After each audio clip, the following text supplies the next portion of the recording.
Hello students, welcome back to our channel. और आज हम स्टार्ट करने जा रहे हैं अपना NCERT solutions part 2 from the chapter number 2 acid bases and salts. देखते हैं अपना आज का क्वेश्चन, जिसमें हम क्या डिस्कस कर रहे हैं अपने एनसीईआरटी सॉल्यूशंस, जो हमारे सारे बैक क्वेश्चंस होते हैं अपने टेक्स्ट बुक के, उनको हम यहाँ पे डिस्कस करने वाले हैं। तो आज का हमारा क्वेश्चन है, why does N aqueous solution of acid conducts electricity। बात करते हैं अपने एसिड्स की। तो अगर हम देखते हैं हमारे एसिड्स ना इलेक्ट्रिसिटी कंडक्ट करते हैं, दैट इज एसिड्स क्या होते हैं, गुड कंडक्टर्स होते हैं। क्या होते हैं हमारे acids, good conductors of electricity. अब कोई हमसे पूछता है कि क्यों होते हैं ऐसा, इनका बिहेवियर क्यों होता है, तो हम क्या बोल के आते हैं, क्योंकि इनके पास क्या होते हैं, acids release H plus ions. अगर हमारे पास क्या होते हैं, आयंस रिलीज होंगे तो क्या हो जाएगा, आयंस रिलीज होंगे तो करंट को कैरी कर पाएंगे, है ना। करंट को कौन कैरी करता है, हमारे आयंस। ठीक है, तो अगर हमारे पास एसिड्स होते हैं, एसिड्स क्या रिलीज करते हैं, डिसोसिएट करने पे H प्लस आयंस, जो किसके लिए रिस्पॉन्सिबल है, करंट को कैरी करने के लिए ये रिस्पॉन्सिबल है। Therefore are acids are the good conductors of electricity. तो हम क्या बोलेंगे, व्हाई डजंट एक्वस सोल्यूशन, जब हमने एसिड को किस में डालते हैं, एक्वस सोल्यूशन बनाते हैं, वाटर में डाल के अपना एक्वस सोल्यूशन बनाते हैं, तो क्या मिलता है हमें, H प्लस आयंस मिलते हैं, which are responsible for the conduction of electricity. तो यहाँ पे क्या इंपॉर्टेंट बात थी हमारी, that acids release H plus ions. Okay, simple question था। An aqueous solution of acid produces ions and therefore it conducts electricity. The electric current is carried through the solution by ions. Okay, clear हो गया first question. देखते हैं अपना NCERT question number 7। 6 to 10 questions आज हम discuss करने वाले हैं। हमारा second question, that is why does the dry HCl gas. बात करते हैं अपनी ड्राई HCl गैस की। अब दो क्वेश्चन में यहाँ पे कंफ्यूज हो सकते हो। क्या होता है कि एक तो होती है हमारी HCl गैस, ठीक है, और आपने क्या सुना होगा कि मैम HCl गैस बोल रहे हो, हमने तो HCl एसिड सुना है ना। ये भी कंफ्यूजन हो सकती है ना।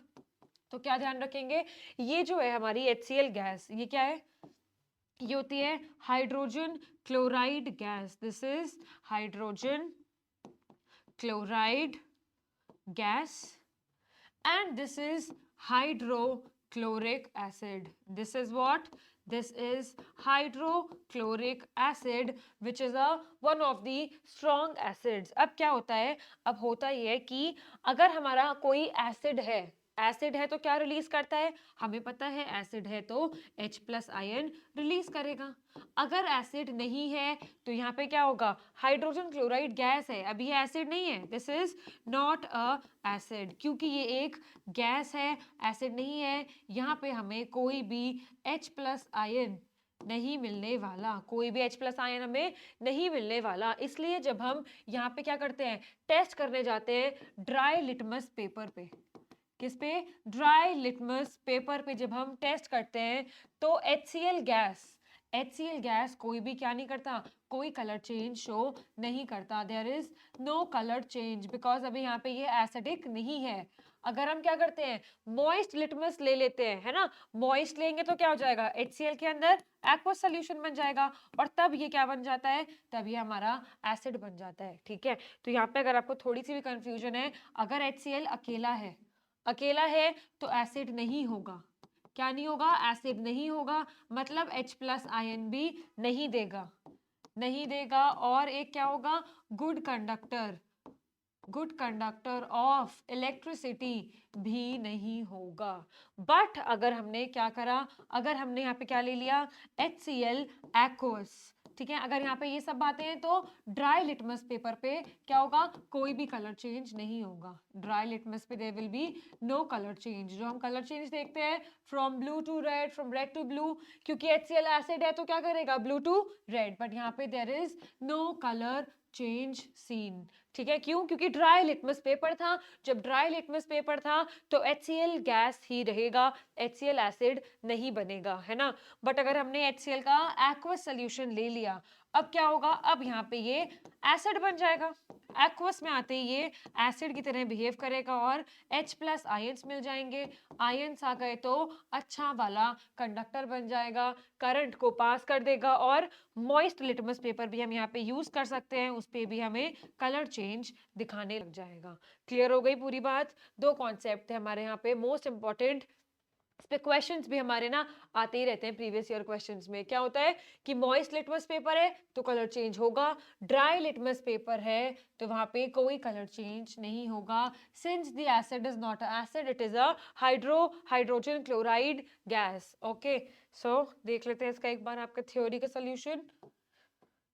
HCl, dry HCl gas does not show acidic properties due to the absence of H plus ions and therefore does not change the color of the dry litmus paper। यहाँ पे मैंने आपको पूरा एक्सप्लेन किया है अच्छे से। अगर आपको क्या है कोई भी डाउट है तो आप मेरे से पूछ सकते हैं, आप कमेंट सेक्शन में जरूर मेंशन कर सकते हैं। ठीक है, देखते हैं अपना नेक्स्ट क्वेश्चन।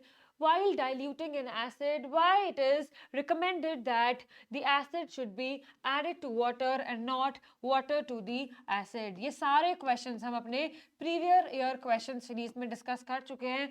आप लोग की प्रैक्टिस अगर अच्छी हो गई है एनसीईआरटी क्वेश्चंस की, do go and watch our playlist of दमदार सीरीज, जिसमें हमने चैप्टर 1 और चैप्टर 2 के सारे मोस्ट इंपॉर्टेंट सारे previous year questions from 2011 to 2020 तक हम सब डिस्कस यहाँ पे कर चुके हैं फ्रॉम चैप्टर 1 एंड चैप्टर 2।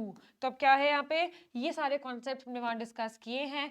क्या होता है यहाँ पे, अगर हम क्या कर रहे हैं डाइल्यूशन ऑफ एसिड, कभी भी हमें क्या करना होता है डाइल्यूशन ऑफ एसिड, तो हमारे पास दो तरीके होते हैं। या तो हम क्या करते हैं, या तो हम एसिड को डाल दें पानी के अंदर, है ना, दिस इज आवर वाटर, या फिर हमारे पास दूसरा क्या मेथड होता है, या तो हम पानी डाल दें एसिड के अंदर या फिर हम एसिड डाल दें पानी के अंदर। ये ऑप्शन 2 है, this is option number 1। Acid डाला था पहले, अब वाटर को ऐड करते हैं एसिड के अंदर। ये क्या है हमारा एसिड। अब इन्होंने क्वेश्चन क्या बोला, इन्होंने क्वेश्चन ये बोला हमसे कि जब भी हम क्या करा रहे हैं डाइल्यूशन करा रहे हैं, हमें क्या करना चाहिए, acid should be added to water. हमेशा हमें ये वाला रास्ता फॉलो करना है, ये वाला फॉलो नहीं करना है। क्यों नहीं करना है, and not water to the acid. अब क्या होता है, जब भी हमारे पास एसिड होता है और एसिड के अंदर हम पानी डाल देते हैं तो ये रिएक्शन बहुत ज़्यादा क्या होती है, highly very very exothermic reaction ये हमारी हो जाती है।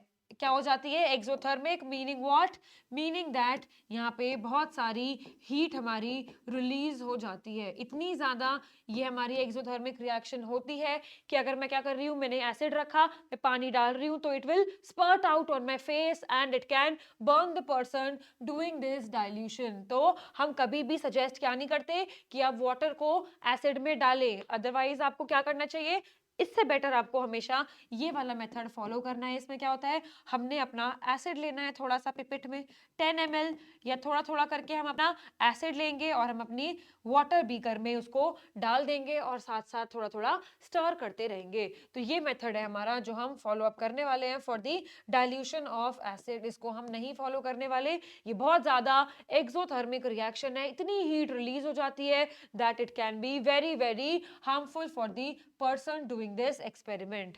Rather, we should always add acid to water taken in a beaker, and the acid is in a pipette or something we can take. Okay, so this was the answer to our question. Dilution of a concentrated acid, particularly concentrated sulfuric acid, is a highly exothermic reaction. When water is added to acid, the heat liberated is so large that the solution starts almost boiling. अगर हम क्या करते हैं, पानी डाल देते हैं acid के अंदर, तो क्या हो जाता है कि ऑलमोस्ट बॉइलिंग जैसा हमारा इतना हीट रिलीज होती है कि बॉइलिंग जैसा इफेक्ट होता है। This may cause spurting of the hot acid solution and harm the person. अब देखो आपको समझ आ गया ना क्वेश्चन का आंसर, बट आप क्या कर सकते हो, मिस्टेक कर सकते हो लिखने में। इसके लिए यहाँ पे मैंने लैंग्वेज लेकर आई हूँ कि आप लैंग्वेज पे ध्यान दें और इसके जरूर नोट्स बनाएं, और ऐसे प्रॉपर लैंग्वेज में लिखेंगे तो आपके मार्क्स बिल्कुल भी कट नहीं होंगे।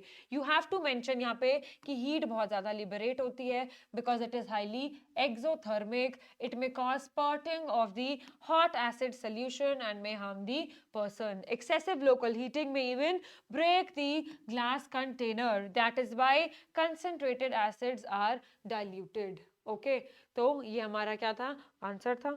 आई hope this is also clear to you. Next question देखते हैं. How is the concentration of hydronium ions. Hydronium ions क्या होते हैं? H3O plus. This is hydronium ion. ये कब फॉर्म होते हैं हाइड्रोनियम आयंस? अब कुछ कुछ बच्चों को लगेगा हाइड्रोनियम आयन तो मैम पहली बार ही सुन रहे हैं ना. हाइड्रोनियम आयंस क्या होते हैं? अगर हमें पता है कि एसिड्स क्या होते हैं, एसिड्स रिलीज करते हैं हमारे H प्लस आयंस. अब ये H प्लस आयंस पानी के साथ जब मिल जाते हैं या फिर हम पानी को ऐड करते हैं तो ये क्या बना लेते हैं?